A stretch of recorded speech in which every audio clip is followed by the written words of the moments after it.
V হচ্ছে একটা Euclidean space, alpha হচ্ছে ভি এর মধ্যের একটা ভেক্টর, পি হলো ভি এর একটা সাবসেট। কেমন সাবসেট তার ডেফিনেশনটা পাশে দেওয়া আছে, যে ভি এর সেই সমস্ত ভেক্টর বিটা তারা পি এর মেম্বার যারা আলফার সঙ্গে অর্থগোনাল। আলফার সঙ্গে বিটার ইনার প্রোডাক্ট যদি 0 হয় তাহলে সেই বিটাটাকেই আমি পি এর মধ্যে রাখব, অর্থাৎ আলফাকে নির্ভর করে আমি পিটা তৈরি করলাম। তো এখন আমরা আপাতত যেটা দেখতে পাচ্ছি যে এই পিটা হচ্ছে ভি এর একটা সাবসেট, ভি এরই কিছু কিছু ভেক্টর নিয়ে তৈরি, তার মানে ভি এর একটা সাবসেট। আমরা দেখাবো যে এই পিটা অ্যাকচুয়ালি ভি এর একটা সাবস্পেস, শুধু সাবসেটই নয়, তার পাশাপাশি একটা সাবস্পেস। তো দেখা যাক। তো এই যে আলফাটা চয়েস করেছিলাম প্রথমে এই ভি থেকে, তার উপরে তো পিটা নির্ভর করছে কেমন হবে। আলফাকে ধরেই পিটা বানানো হয়েছে, তো সেই জন্য আলফার ওপরেই আমরা কন্ডিশনগুলো দেব। প্রথমে ধরলাম যে আলফাটা একটা non null vector, not equal to theta. তো তাহলে পি এর মধ্যে থিটা থাকবেই, কারণ থিটা হচ্ছে সমস্ত ভেক্টরের সঙ্গেই অর্থগোনাল, সবার সঙ্গেই থিটার ইনার প্রোডাক্ট 0। তাহলে থিটাটা পি এর মধ্যে অন্তত আছেই, ভি এর যে 0 ভেক্টর সেটা, তার মানে পিটা হচ্ছে নন নাল, পি এর মধ্যে কিছু না কিছু এলিমেন্ট আছে। এইটা বুঝে যাওয়ার পর আমরা পি এর মধ্যে থেকে দুটো ভেক্টর চুজ করলাম, বিটা আর গামা, আর দুটো স্কেলার চুজ করলাম, সি আর ডি। এবারে এই স্কেলার দুটো এবং এই ভেক্টর দুটো ইউজ করে একটা নতুন ভেক্টর তৈরি করলাম, সেটা হচ্ছে C beta plus D gamma. আমরা দেখব যে আলফার সঙ্গে এই ভেক্টরটার ইনার প্রোডাক্ট কত হয়। তো সেটা লিখে নিয়ে আমরা ইনার প্রোডাক্টের প্রপার্টি অনুযায়ী এটাকে ভেঙে দিলাম, লিনিয়ারিটি এবং হোমোজিনিটি পরপর অ্যাপ্লাই হলো, হয়ে এরকম একটা জিনিস হলো। তো এবার যেহেতু বিটা আর গামা পি এর মধ্যে আছে, তাহলে পি এর যা ডেফিনেশন সেই অনুযায়ী বিটা আর গামা দুজনের সাথেই আলফার ইনার প্রোডাক্ট নিশ্চয়ই 0 হবে, আর সেটা হলেই বুঝতে পারছি যে এইটা 0 হচ্ছে। তার মানে এই C beta plus D gamma ভেক্টরটাও কিন্তু আলফার সঙ্গে অর্থগোনাল, অর্থাৎ পি এর ডেফিনেশন অনুযায়ী এই C beta plus D gamma ভেক্টরটাও পি এর মধ্যে আছে। তাহলে কি পেলাম, পি থেকে দুটো ভেক্টর বিটা গামা চুজ করেছিলাম, সি ডি দুটো স্কেলার নিয়েছিলাম, এবং সবশেষে পেলাম যে C beta plus D gamma ভেক্টরটাও ইন দ্যাট কেস পি এর মধ্যেই থাকছে। এটুকু দেখাতে পারলেই কিন্তু বোঝা গেল যে পিটা হচ্ছে অ্যাকচুয়ালি ভি এর একটা সাবস্পেস। এবার এখানে আলফাটাকে নন নাল ধরা হয়েছিল, এবার উল্টোটাও ধরে দেখা যাক যে আলফা হচ্ছে থিটা। তো আলফা যদি থিটা হয় তাহলে থিটার সঙ্গে অর্থগোনাল ভেক্টরস মানে হচ্ছে ভি এর সমস্ত ভেক্টর, তাহলে সেক্ষেত্রে পিটা কিন্তু হয়ে যাবে হোল অফ ভি, পুরো ভিটাই। তাহলে সেটা তো ভি এর সাবস্পেস, ভি নিজেই নিজের সাবস্পেস, সেটা আর কিছু দেখানোর ব্যাপার নেই। তাহলে এইভাবে এই দুটো কেস কনসিডার করে আমরা বলতে পারলাম যে এই যে সেটটা পি, অর্থাৎ ভি এর মধ্যে স্পেসিফিক একটা ভেক্টরের সাথে পারপেন্ডিকুলার বা অর্থগোনাল সমস্ত ভেক্টরদের যে সেট, সেটা অ্যাকচুয়ালি ভি ইউক্লিডিয়ান স্পেসের একটা সাবস্পেস। এবার পরের রেজাল্টে আসি, যে ভি হচ্ছে একটা ফাইনাইট ডাইমেনশনাল ইউক্লিডিয়ান স্পেস। এই ফাইনাইট ডাইমেনশন কথাগুলো আমাদের অনেক সময় লাগে, সেটা প্রুভ করতে গেলেই দেখতে পাবো যে কোথায় ইউজ হচ্ছে। এটা কিন্তু লক্ষ্য করতে হবে যে ভিটা একটা ফাইনাইট ডাইমেনশনাল ইউক্লিডিয়ান স্পেস, আবার আলফা হচ্ছে ভি এর যে কোনো একটা ভেক্টর, এবং আমাদের ওই আগের রেজাল্টের যে পি, সেই পিকে এখানেও কনসিডার করা হয়েছে ধরলাম।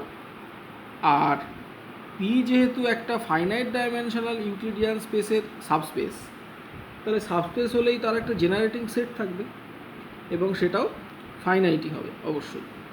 তো সেই জন্য এই বিটা 1 টু বিটা আর, এই আরখানা ভেক্টরের একটা সেট আমি নিয়েছি, এটা হচ্ছে অ্যাকচুয়ালি পি এর জেনারেটিং সেট। তো আলফা এই বিটা আই, অর্থাৎ বিটা 1 থেকে বিটা আর সবার সঙ্গে অর্থগোনাল, এইটা একটা কথা। আর দ্বিতীয় একটা কথা হচ্ছে যে আলফাটা পি এর সমস্ত ভেক্টরের সঙ্গে অর্থগোনাল, পি এর যে ডেফিনেশন সেইটা অনুযায়ী। তা যদি পিটা এরকম হয়, অর্থাৎ আলফার সঙ্গে অর্থগোনাল ভেক্টরগুলোর কালেকশন যদি পি হয়, তাহলে এইটা সত্যি। এখানে দেখবে একটা বাই ইমপ্লিকেশন সাইন আমি দিয়েছি লম্বালম্বি, মানেটা বুঝতেই পারছো যে যদি পিটা সত্যি এরকম হয় আলফার সঙ্গে অর্থগোনাল ভেক্টরদের সেট, তাহলে পি এর যে কোনো জেনারেটিং সেট তাদের প্রত্যেকটা ভেক্টরের সঙ্গেও আলফা অর্থগোনাল হবে। এটাতে প্রমাণ করার মতো কিচ্ছু নেই। যদি পি এর সমস্ত ভেক্টরের সঙ্গে আলফা অর্থগোনাল হয়, তাহলে জেনারেটিং সেটের এলিমেন্টগুলোও তো পি এরই এলিমেন্ট, তাহলে তাদের সঙ্গেও আলফা অর্থগোনাল হবে। এবারে উল্টোটা, অর্থাৎ পিটা কেমন আমি জানি না, পিটা ভি এর যে কোনো একটা সাবস্পেস, দেখা গেল যে পি এর যে কোনো জেনারেটিং সেট তার প্রতিটা এলিমেন্টের সঙ্গে আলফা অর্থগোনাল হলো, তাহলে কিন্তু পিটা এরকম হয়ে যাবে। অর্থাৎ আমাদের বুঝে নিতে হবে যে পি হচ্ছে সেই সমস্ত ভেক্টরগুলোর সাবস্পেস, ভেক্টরগুলোকে নিয়ে তৈরি সাবস্পেস যারা আলফার সঙ্গে অর্থগোনাল। এইটা আমরা একটু দেখে নেব, অর্থাৎ এই উল্টো ইমপ্লিকেশনটা। তো তাহলে এই লাইনটা অনুযায়ী আলফা হচ্ছে বিটা আইদের সাথে orthogonal for I equal to 1 to r, এবং যেহেতু এইটা হচ্ছে পি এর একটা জেনারেটিং সেট, তাহলে পি এর মধ্যেকার যে কোনো ভেক্টরকে কিন্তু এই ভেক্টরগুলো লিনিয়ার কম্বিনেশন হিসেবে আমরা এক্সপ্রেস করতে পারবো। বেসিস কথাটা আমি ইউজ করছি না, ওটা কিন্তু জেনারেটিং সেট, একই ব্যাপার। জেনারেটিং সেটদের লিনিয়ার কম্বিনেশন হিসাবেও আমরা এক্সপ্রেস করতে পারি। তো তাহলে পি এর সেই যে কোনো এলিমেন্টের চেহারাটা কিন্তু এইরকম হবে, এবং আলফার সঙ্গে যেই আমরা এই ভেক্টরটার ইনার প্রোডাক্ট নেব, তখনই কিন্তু ইনার প্রোডাক্টের প্রপার্টি অনুযায়ী এগুলোকে ব্রেক করে আমরা এই জিনিসটাকে ইউজ করে, অর্থাৎ আলফা প্রতিটা বিটা আই এর সঙ্গে অর্থগোনাল, সেটা ইউজ করে বলতে পারবো যে এই প্রোডাক্টটাও 0 হবে। অর্থাৎ দেখতে পেলাম পি এর যে কোনো এলিমেন্ট তখন আলফার সঙ্গে অর্থগোনাল হলো।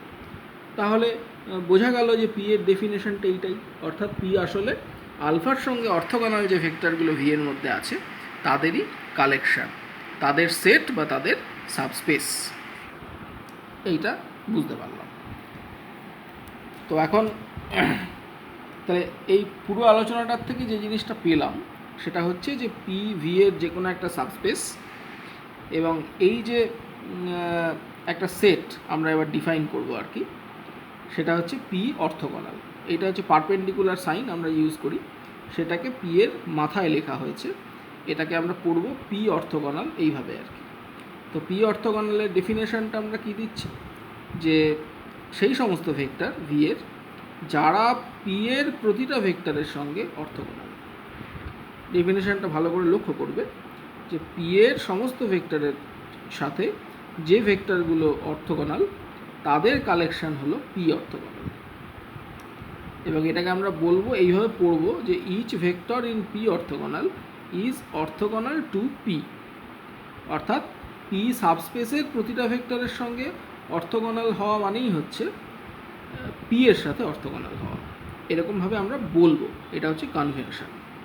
তাহলে এখানে পিটা একটা সাবস্পেস সেটা দেখালাম, এবং সেই পি সাবস্পেসকে অবলম্বন করে আমরা আর একটা সেট তৈরি করলাম যেটা হচ্ছে পি অর্থগোনাল। তাহলে এইখানে যে আলফার কথা বলছিলাম, যার সঙ্গে পারপেন্ডিকুলার যার সঙ্গে অর্থগোনাল ভেক্টরগুলোর কালেকশন হিসাবে আমরা পিটাকে দেখিয়েছিলাম, তাহলে সেই আলফা কিন্তু এই পি অর্থগোনালেরই অ্যাকচুয়ালি একটা মেম্বার। অর্থাৎ এখানে আলফা একটা ভেক্টরের জন্য এই পুরো আলোচনাটা করা হলো।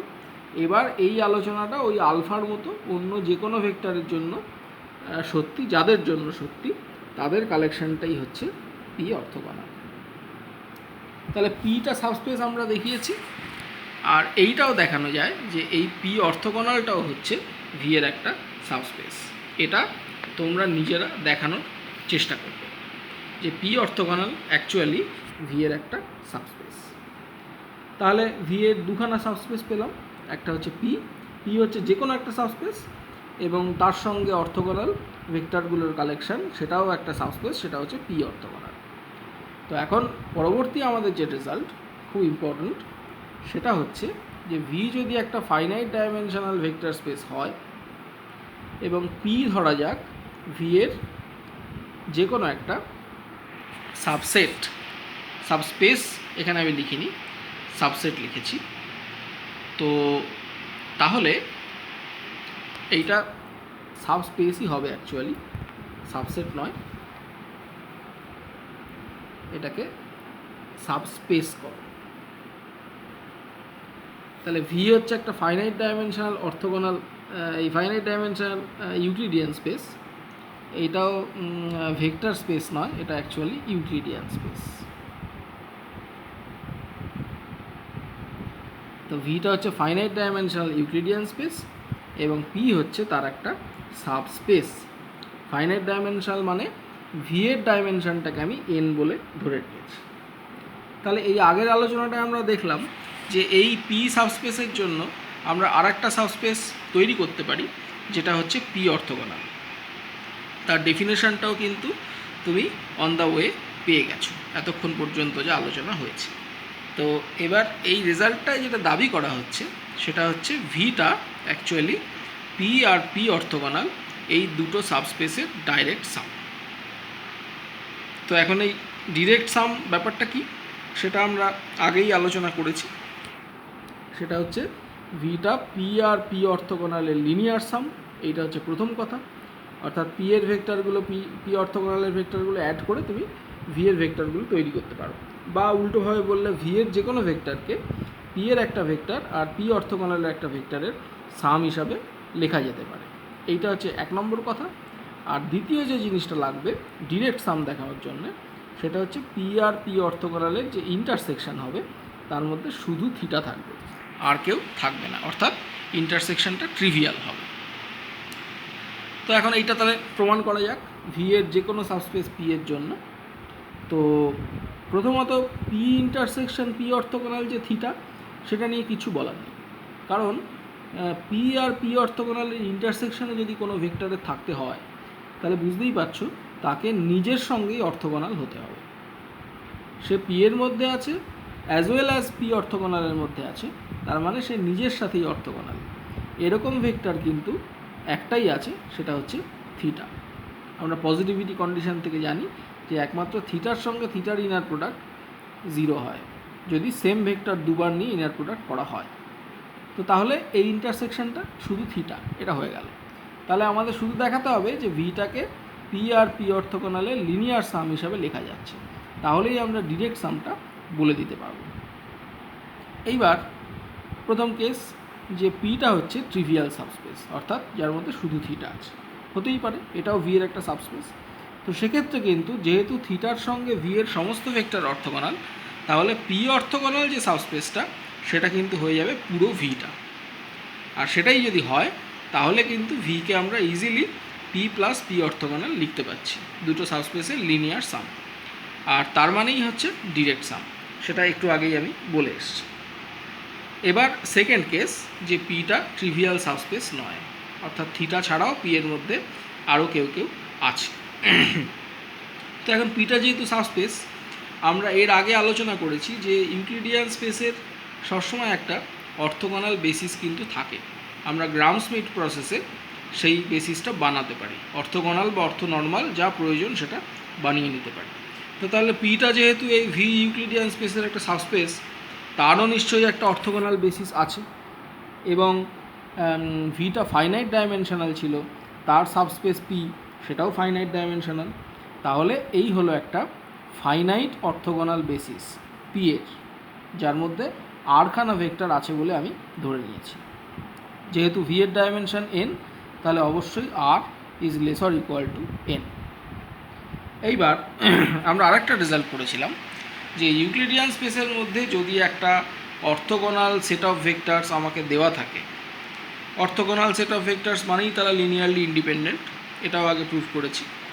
তো এই রেজাল্টটায় যেটা পড়েছিলাম যে orthogonal set of vectors V এর মধ্যে আমাকে দেওয়া আছে, তাহলে আইদার সেটা ভি এর বেসিস হবে, অথবা আমি সেটাকে এক্সটেন্ড করতে পারবো to some basis of V.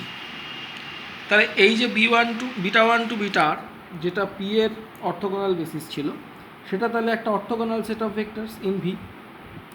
এটা ধরা যাক ভি এর বেসিস নয়, এটাকে আমি এক্সটেন্ড করেছি to a basis of V. V এর ডাইমেনশন এন ধরা ছিল, তাহলে beta one to beta R পেয়ে গেছি। এবার বিটা আর প্লাস ওয়ান থেকে বিটা এন পর্যন্ত জুড়ে দিলাম। এটা হয়ে গেল ভি এর একটা অর্থোগোনাল বেসিস। তাহলে সেটা যেই হয়ে গেল, এটা একটা অর্থোগোনাল সেট অফ ভেক্টরস, তার মানে এখানকার যে কোনো দুটো ভেক্টর তারা অর্থোগোনাল টু ইচ আদার। তাহলে যদি এই নতুন যে ভেক্টরগুলো পেলাম তাদের মধ্যে প্রথমটার কথা আমি ভাবি, বিটা আর প্লাস ওয়ান, সেটা কিন্তু এই আগের আরখানা যে ভেক্টর তাদের প্রত্যেকের সঙ্গে অর্থোগোনাল। তো তাহলে বিটা আর প্লাস ওয়ানটা কোথায় আছে না, বিটা ওয়ান টু বিটা আর এর সঙ্গে যদি beta R plus one orthogonal হয়, তাহলে এই আগেই যে রেজাল্টটা করলাম যে এইটা যেহেতু পি এর বেসিস, তাহলে বেসিসের প্রতিটা ভেক্টরের সঙ্গে beta R plus one orthogonal হচ্ছে, তার মানেই হচ্ছে আসলে পি এর সমস্ত ভেক্টরের সঙ্গে beta R plus one orthogonal. তার মানে কিন্তু beta R plus one actually P অর্থোগোনালের একটা মেম্বার। পি অর্থোগোনাল বলে যে সাবস্পেসটা, তার একটা ভেক্টর হচ্ছে বিটা আর প্লাস ওয়ান। এবং বুঝতেই পারছো যে এই কথাটা এই পরের সমস্ত ভেক্টরের জন্যই খাটবে, from beta R plus one to beta N. সবাই এই আরখানা ভেক্টরের সঙ্গে অর্থোগোনাল হবে। এরা যেহেতু পি এর বেসিস, তাহলে পি এর সমস্ত ভেক্টরের সঙ্গে এরা অর্থোগোনাল হবে। তাহলে এরা সবাই পি অর্থোগোনালের মেম্বার। তার মানে কি বলতে পারি যে বিটা আর প্লাস ওয়ান থেকে বিটা এন, এই যে এন মাইনাস আরখানা ভেক্টরের একটা সেট, তারা হচ্ছে একটা orthogonal set of vectors in P orthogonal.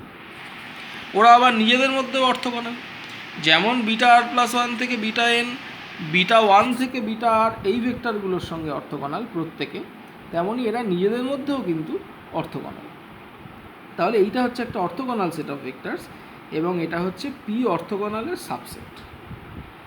আবার এটা তাহলে লিনিয়ারলি ইন্ডিপেন্ডেন্ট, তার মানে পি অর্থোগোনাল যে সাবস্পেসটা ভি এর, তার মধ্যে আমি এন মাইনাস আরখানা ইন্ডিপেন্ডেন্ট ভেক্টরের একটা সেট পেলাম। তাহলে এবার বুঝতেই পারছো যে এইটা পি অর্থোগোনালের একটা বেসিস হতে পারে, বা এটাকে আমরা এক্সটেন্ড করতে পারি to some basis of P orthogonal. তাহলে তার মধ্যে ভেক্টরের সংখ্যাটা, পি অর্থোগোনালের সেই বেসিসের মধ্যে ভেক্টরের সংখ্যাটা হয় এই এন মাইনাস আরই হবে বা তার থেকে বেশি হবে। তার মানে পি অর্থোগোনালের যে ডাইমেনশান, সেটা কিন্তু N minus R lesser equal to dimension P orthogonal হবে। এবং যেহেতু পি অর্থোগোনালটাও ভি এর একটা সাবস্পেস, ভি এর ডাইমেনশান এন, তাহলে এটা স্ট্রিক্টলি লেস দ্যান এন হবে। এইটুকু এখান থেকে পেলাম। এইবার এই ডাইমেনশানের একটা রেজাল্ট আমরা আগে করেছিলাম যে দুটো সাবস্পেসের যে লিনিয়ার সাম, তাদের dimension equal to dimension of প্রথমটা প্লাস ডাইমেনশান অফ সেকেন্ডটা মাইনাস ডাইমেনশান অফ তাদের ইন্টারসেকশন, এইটা হয়। তো আমাদের এই আলোচনায় P intersection P orthogonal already trivial subspace হয়ে গেছে থিটা, তার ডাইমেনশান 0, তাহলে ওটা বাদ দাও। আর ডাইমেনশান পি সেটা আর ছিল, এক্স্যাক্টলি আর। আর ডাইমেনশান পি অর্থোগোনালটা এই রকম ছিল, এন মাইনাস আর এর সঙ্গে তার রিলেশনটা কিন্তু এই রকম ছিল। তাহলে এবার এইটা আমরা এখানে ইউজ করব, অর্থাৎ dimension P orthogonal greater or equal to N minus R, এরকম ভেবে এটা এখানে বসাবো। তাহলেই এই জিনিসটা গ্রেটার অর ইকুয়াল টু, তুমি অ্যাড ফ্যাড করে কাটাকুটি করে দেখবে এটা আসছে এন। তার মানে dimension P plus P orthogonal is greater or equal to N, এইটা পাচ্ছি। কিন্তু পি প্লাস পি অর্থোগোনাল সেটা দুটো সাবস্পেসের লিনিয়ার সাম, তার মানে সেটাও হচ্ছে ভি এর একটা সাবস্পেস, তাহলে তার ডাইমেনশান কখনোই গ্রেটার দ্যান এন হতে পারে না। তার মানে এখান থেকে এটাই প্রমাণ হলো যে পি প্লাস পি অর্থোগোনালের যে ডাইমেনশান সেটা হচ্ছে এক্স্যাক্টলি ইকুয়াল টু এন। এবং যেহেতু ভি এরও ডাইমেনশান এন, তাহলে এখান থেকে নিশ্চিতভাবেই বলা যায় যে এই পি প্লাস পি অর্থোগোনালটা ভি এর সঙ্গে ইকুয়াল, অর্থাৎ ভিকে আমরা লিখতে পারলাম as a linear sum of P and P orthogonal. আর ওই ইন্টারসেকশনের ব্যাপারটা তো আগেই বলে দিয়ে এসেছিলাম যে এইটা হয়েই যাচ্ছে, তাহলে শুধু এইটুকু দেখাতে পারলেই কিন্তু আমাদের ডিরেক্ট সামটা চলে আসছে। তাহলে এখান থেকে আমরা এটা প্রুভ করে ফেলতে পারলাম যে ভিটা হচ্ছে অ্যাকচুয়ালি পি আর পি অর্থোগোনালের ডিরেক্ট সাম।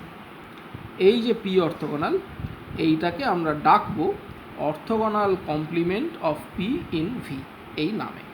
ভীষণ ইম্পর্ট্যান্ট যে তাহলে কি পেলাম ভি হচ্ছে finite dimensional Euclidean space, P হচ্ছে তার যে কোনো একটা সাবস্পেস, তাহলে সেই সাবস্পেস থেকে প্রথমে আমরা পি অর্থোগোনাল বানাতে পারলাম।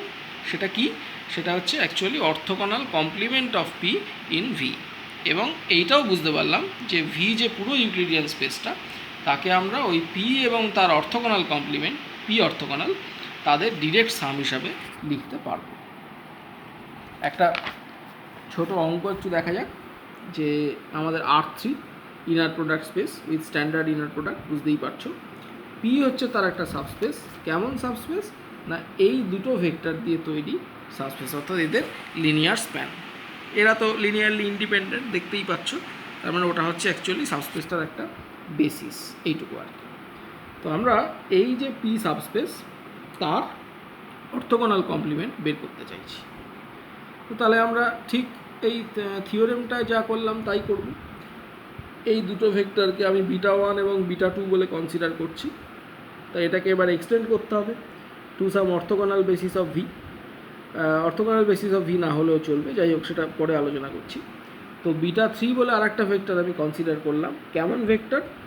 সে আগের দুজনের সঙ্গে অর্থোগোনাল। অর্থাৎ ঠিক এখানে আমরা যে লজিকটা করেছিলাম যে নতুন ভেক্টর βr+1 থেকে βn তারা কিন্তু আগের সবগুলোর সঙ্গে অর্থোগোনাল, ওইটুকুই আমাদের লেগেছিল। তা সেইটাই কাজে লাগিয়ে আমরা β3টাকে কনসিডার করলাম এরকম একটা ভেক্টর। তা যদি β3 এই β1 এবং β2-র সঙ্গে অর্থোগোনাল হয়, তাহলে ইনার প্রোডাক্ট নিয়ে আমরা দুটো ইকুয়েশন পাবো। সেই ইকুয়েশন দুটো এইরকম ইকুয়েশন তোমরা সলভ করতে পারো। এই এটুটাকে যদি একটা কে কনস্ট্যান্ট বলে কনসিডার করি, তাহলে সেখান থেকে A1 আর A3 ভ্যালু পেয়ে যাচ্ছি ইন টার্মস অফ কে। এবং সেক্ষেত্রে যে জেনারেল সলিউশন অর্থাৎ A1 A2 A3 যে ভ্যালু, সেটাকে এইভাবে আমরা লিখতে পারছি k ইন্টু -1 1 -1 এই ভেক্টরটা। তার মানে বুঝতে পারছো যে তাহলে এবার কি হলো, ওই βr+1 থেকে βn এক্সটেন্ড করার সময় যে নতুন ভেক্টরগুলো পেয়েছিলাম তারাই কিন্তু পি অর্থোগোনাল সাবস্পেসটা তৈরি করেছিল। তাহলে এখানে তো আর অনেকগুলো না, একটাই পাবো। যেহেতু R3 ডাইমেনশন হচ্ছে 3, তাহলে এটাকে এক্সটেন্ড করে আর একটা ভেক্টর পেলেই আমার হচ্ছে। সেটাই হচ্ছে আমার এই β3, এবং তার যে লিনিয়ার স্প্যান সেটাই কিন্তু অ্যাকচুয়ালি পি অর্থোগোনাল। অর্থাৎ এই যে সাবস্পেসটা আমি কনসিডার করেছিলাম প্রথমে, তার অর্থোগোনাল কমপ্লিমেন্ট সেটা হলো এটা পেলাম। এবার এখানে একটা জিনিস লক্ষ্য করে দেখবে যে এই β1 আর β2 কিন্তু অর্থোগোনাল না।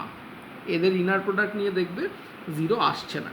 তাতে করে কিন্তু কনফিউজ হওয়ার কিচ্ছু নেই, কারণ আমাদের থিওরেমে যেটা ছিল এই β1 টু βr অর্থাৎ পি এর যে বেসিস সেটা আমরা অর্থোগোনাল নিয়েছিলাম, কারণ ওই অর্থোগোনাল সেট অফ ভেক্টরসকে এক্সটেন্ড করে আমার ভি এর একটা বেসিস বানানোর দরকার ছিল, সেটা ইজিয়ার হতো।